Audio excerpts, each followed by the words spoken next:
Our time is now 5:16. I'm Claire Sims, following what's new, what's now, and what's next. Crank it up, turn on the heat, and then get out. Take a look. We have just found where the shrimp boat ran aground. You are not alone. About 12.9%. Snap a picture of your child and everything they're wearing from head to toe. And this will be in the Senate Budget Committee. Most of these have come in this morning. So look at this. They want to make a mountain of sheets. And I have not prepped these people, but I'm just going to sit down with them and start talking. So how long have you been shopping? You need to make sure that you take an extra close look. 11 Alive News at 6 starts now.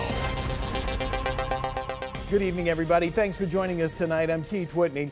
Family and friends gathered in Cobb County today to say their final farewells for a local teen who was shot and killed in Jacksonville, Florida. Police say Jordan Davis was gunned down by a man who was apparently angry because of the loud music coming from the car that Davis was in.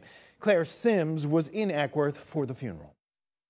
A mother in mourning. Lucia McBath leans on those around her as she says goodbye to her 17-year-old son, Jordan Davis. I cried since Saturday morning. Among the hundreds of supporters at Trinity Chapel, Bree Anderson and Samantha Williams, two of Davis's classmates from Wolfson High School in Jacksonville. The last time I spoke to him was Thursday night on Thanksgiving.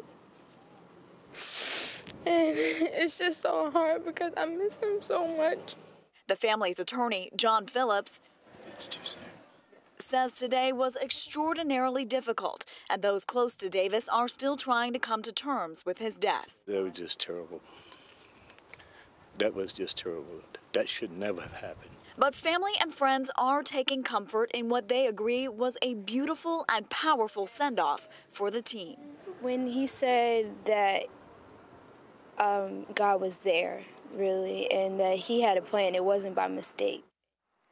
Davis is now buried just a few miles away from this church at Kennesaw Memorial Park.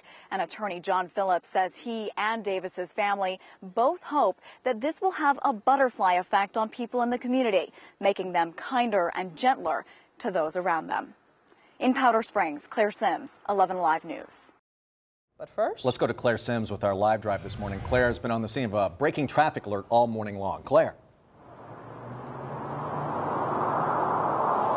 That's right. Good morning. We were live on Live Drive this morning and came upon this accident. We were the first on the scene. And let me get out of the way so you can see what's going on right this minute. There's the SUV that was involved in this accident. You can see it is still upside down in the roadway, but there are cars that are now making their way past. In just about the last half hour, FHP reopened one lane of traffic, but you can see the line of cars stretches way down the roadway. It is still very, very slow because take a look, this tractor trailer, it's going by slow. That's what you're supposed to do when you are passing an accident like this. But take a look now, a tow truck just arrived on the scene. I just tweeted an update. It looks as though they are going to try to get this Bluebell ice cream truck off the roadway first before working on the SUV that is still overturned.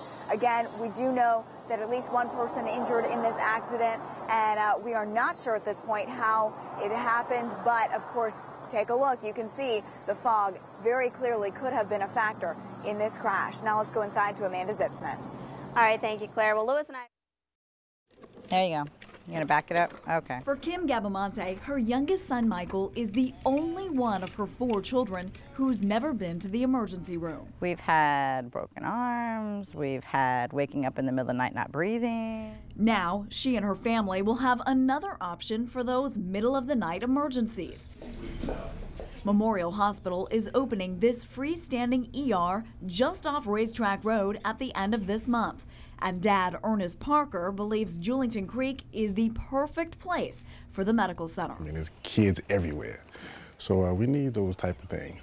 From the Parkers neighborhood, the new Memorial ER is just over 1 mile away. The next closest emergency room adds another 8 miles to the trip here at Baptist South. During an emergency condition, people are worried, they're nervous. The closest facility oftentimes is more comforting. Memorial President and CEO Jim O'Laughlin says this facility can handle 95% of the emergencies for which patients would go to a traditional hospital. The emergency center earns that title because unlike an urgent care facility, it has trauma rooms, a CT scanner, and its own lab, all right here. When you're in a rush and you're worried about someone bleeding out, their arm or their knee, last thing you want to worry about is traffic. So if Michael ever has an uh-oh, Mom knows the help he needs isn't far from home. In St. Johns County, Claire Sims, First Coast News.